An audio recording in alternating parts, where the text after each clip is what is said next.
Se encuentra con nosotros Ernesto Cabaza, Canesas jesuita él mismo, rector además de la Universidad Antonio Ruiz de Montoya, a quien le damos la bienvenida y le agradecemos por estar con nosotros hoy. Gracias más bien a ustedes por esta invitación y saludos a toda la audiencia de TV Perú. Bueno, entonces, el Papa jesuita se ha mostrado como jesuita hasta ahora en lo que va de su pontificado, se lo preguntaba yo. Sí, el Papa es jesuita, es el primer jesuita que llega al pontificado, es sudamericano, es el primer papa del hemisferio sur y el primer papa no europeo desde el siglo VIII. Es decir, este papa bate varios récords históricos, ¿no? en la elección. A pesar del mismo, al parecer, ¿no? A pesar del mismo, porque él decía que ya era demasiado mayor, ¿no? Para poder estar en este momento, en este tipo de cargos. Como buen jesuita, además, a pesar del mismo, porque también lo que uno conoce de los jesuitas es, por supuesto, una orden muy ligada al servicio, pero usualmente alejada de los cargos en las estructuras de poder. Y eso creo que viene del ADN jesuita, no sé, corríjame si estoy mal. No hay que corregirlo porque más bien de eso se trata. El jesuita profeso, cuando hace sus últimos votos, promete no aspirar a ningún cargo eclesiástico, por supuesto, incluido el episcopado. Es solamente cuando el Papa lo pide y cuando uno obtiene el permiso de su superior general, es que uno puede acceder a aceptar una dignidad de esa naturaleza. Entonces, que no ocurre lo mismo con otras órdenes. Bueno, otras congregaciones tienen su modo de proceder, pero nuestro modo de proceder es, nosotros prometemos con voto no aceptar dignidad eclesiástica ninguna. Entonces, para poder ser obispo, uno tiene que pedir un permiso particular a su superior general. Y tiene que ser, por supuesto, solicitado por aquel que me lo puede pedir, es decir, por el sumo pontífice, no por otro. Que es lo que ha ocurrido en su caso, cuando era primer obispo de Buenos Aires, después arzobispo y después cardenal. Es decir, Bergoglio tuvo que solicitar en su momento el permiso adecuado de su superior para poder acceder al episcopado. ¿Dónde se marcan esas características jesuitas en el ejercicio del papado de Francisco? Bueno, hay diversos elementos, ¿no? Hay una espiritualidad ignaciana detrás. O sea, uno no puede entender a los jesuitas sin entender quién es Ignacio de Loyola, su proceso, el proceso personal y particular de él, que lo lleva también después a formar una congregación religiosa que concentra, digamos, su carisma en estar en el mundo sin ser del mundo. Eso, digamos, de alguna manera, la reproducción en concreto del Evangelio de Juan. Entonces, ¿de qué se trata? Se trata de ser transparente, de transparentar la presencia de Dios en la ciudad, en el mundo. Y eso supone una espiritualidad muy fuerte, afirmada en los ejercicios espirituales que el mismo Ignacio hace, primero él, y después transmite a los compañeros jesuitas. Y eso se nota en Bergoglio, a la hora de tomar las decisiones. Él mismo lo ha dicho. ¿Cómo tomo decisiones? Toma decisiones tratando de llevar a la oración, que es lo que hacía Ignacio, la materia de la decisión para poder aclararse respecto de cuáles son las posibilidades a las alternativas, y cuando él siente que ya es el momento de tomar una decisión importante, por supuesto, entonces la lleva adelante y se siente respaldado porque hay detrás un proceso personal, espiritual, donde él siente la presencia de Dios. Los jesuitas emergen en un momento en el cual la Iglesia también era muchas veces criticada por el boato, por el lujo, por las aspiraciones de repente de muchos religiosos que querían estar cerca al poder. Precisamente el jesuita surge en contraposición a esto. Podríamos encontrar un paralelo con el propio Francisco a partir de ello, es decir, la renuncia que él tiene a muchos de todos estos oropeles responde también a su identidad jesuita, en parte. Así es. Acuérdense que la compañía surge en un contexto de reforma eclesial, ¿no? Que tiene como dos grandes aspectos. Por un lado, la reforma desde el punto de vista de Lutero, entonces hay la reforma protestante. Lutero es un reformador de la Iglesia que termina después fuera de ella, pero que intenta reformar lo que la Iglesia es. Ignacio de Loyola es un reformador también que trata de hacer que la Iglesia... se queda dentro. Pero desde dentro. Bueno, esos procesos de reforma, la Iglesia está siempre reformándose, siempre reformanda, continúa a lo largo de la historia y en el siglo pasado un momento clave es el Concilio Vaticano II, de 62 al 65. Una cosa bien importante es, este Papa no participó en el Concilio Vaticano II personalmente, los otros papas anteriores sí han participado, de diverso modo, algunos como obispos, como Juan Pablo II, que en ese entonces era obispo joven del concilio, otros como teólogos, como Ratzinger, Benedicto XVI, pero este papa no participó y sin embargo es un papa muy conciliar, es un papa que 50 años después recoge lo que es lo mejor del concilio para poderlo aplicar, por ejemplo, en el diálogo interreligioso y ecuménico. Por ejemplo, lo mejor en la del concilio reforma de la quiere, Iglesia. sí, lo mejor del concilio quiere decir, digamos, los aspectos no controversiales del concilio, se ha superado lo que toda la discusión alrededor. Se lo digo porque, o sea, es decir, una figura peruana universal es el padre Gutiérrez, ¿no? Así es. Que es extraordinaria la historia de él, porque el propio Ratzinger en su momento fue el que lo ajustó de alguna forma, ¿no?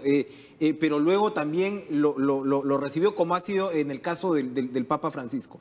Se habla mucho, ¿no?, a partir de lo que es ser jesuita, de la influencia del concilio, de la teología de liberación, y se dice que Francisco, si bien es muy espiritual, como lo dice usted, muy ligado al pueblo, pues, ¿no?, a los fieles, de otro lado se le califica como doctrinalmente conservador dentro de los jesuitas. ¿Usted estaría de acuerdo con esa definición? Yo estaría de acuerdo con que Francisco es creativamente fiel a la tradición. Eso es muy interesante. Fidelidad creativa. ¿Cómo fidelidad es decir, a ver, la Iglesia tiene una tradición y esa tradición se mantiene, pero es una tradición viva que se va recreando permanentemente en función de las situaciones particulares de cada circunstancia histórica. Yo creo que Francisco no es de los que va a decir, bueno, como se ha hecho siempre, entonces sigámoslo haciendo así. Por ejemplo, en la liturgia, por ejemplo, en la doctrina moral. Lo que él dice es, a ver, ¿qué es lo que hoy día requiere la gente? Su principal preocupación no es la doctrina, su principal preocupación es la gente, las personas, las situaciones de esas personas. Y entonces lo que intenta hacer Francisco, que es lo que intentó hacer Jesús, es llevar la buena noticia a las personas.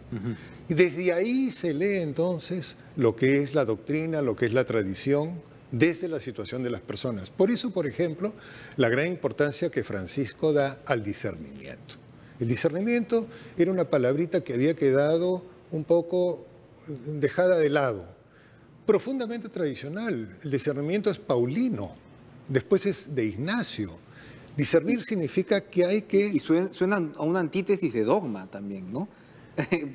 No me refiero a los dogmas centrales, pero sí a un pensamiento dogmático que de repente para muchos caracteriza, aparte de la cúpula de la curia. De repente, o sea, lo del discernimiento rompe de repente con esa aproximación. ¿Qué significa discernir? Significa tomar en cuenta lo que dice la doctrina. No. Suena duda. Discernir significa... A conversar. Es dialogar. Discernir viene discernere, del cernidor. En la construcción, cuando uno quiere separar pues lo que es la arenita fina, ¿no?, del cascajo, entonces lo que hace es un cernidor. Ese cernidor te permite al constructor, al obrero de la construcción, tirar la tierra y el mismo cernidor distingue el cascajo, que queda a un lado, de la arenilla fina que después va a ser utilizada para la construcción de las casas. Ese cernidor, eso es la base de lo que significa el discernimiento, es decir, separar, deme un ejemplo en el papado de Francisco donde él haya aplicado de gran manera este discernimiento. Situaciones, por ejemplo, morales en donde los divorciados vueltos a casar, ¿no?, que es un tema de amplia controversia, en donde no se les permite a nadie, según lo que es la doctrina tradicional, a ningún divorciado vuelto a casar que se acerque a la comunión. Francisco ha dicho, bueno, esperemos, vamos a ver las situaciones, vamos a ver qué es lo que pasa, porque la situación particular de las personas importa también. Evidentemente la norma importa, pero porque la norma recoge la tradición de la Iglesia que tiene 20 siglos. Por lo tanto, algo se habrá aprendido a lo largo de todos esos años.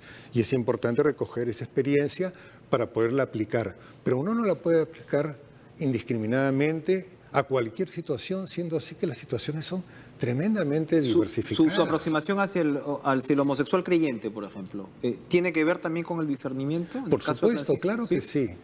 Y entonces, Francisco dice, cuando le hacen esa pregunta a Boquejarro, ¿qué piensan los homosexuales? ¿Quién soy yo para juzgar? ¿Quién soy yo para emitir un juicio sobre una persona que tiene una historia, que tiene unos procesos? Los sacerdotes tenemos esa experiencia, que es una experiencia importante de la confesión. Entonces estamos atendiendo personas que vienen a manifestarnos sus tribulaciones en un espacio que es el espacio del confesionario, y entonces podemos captar ahí cómo es que las personas van procesando sus propias situaciones y de qué modo se acercan ellas mismas a lo que la tradición de la Iglesia llama su pecado.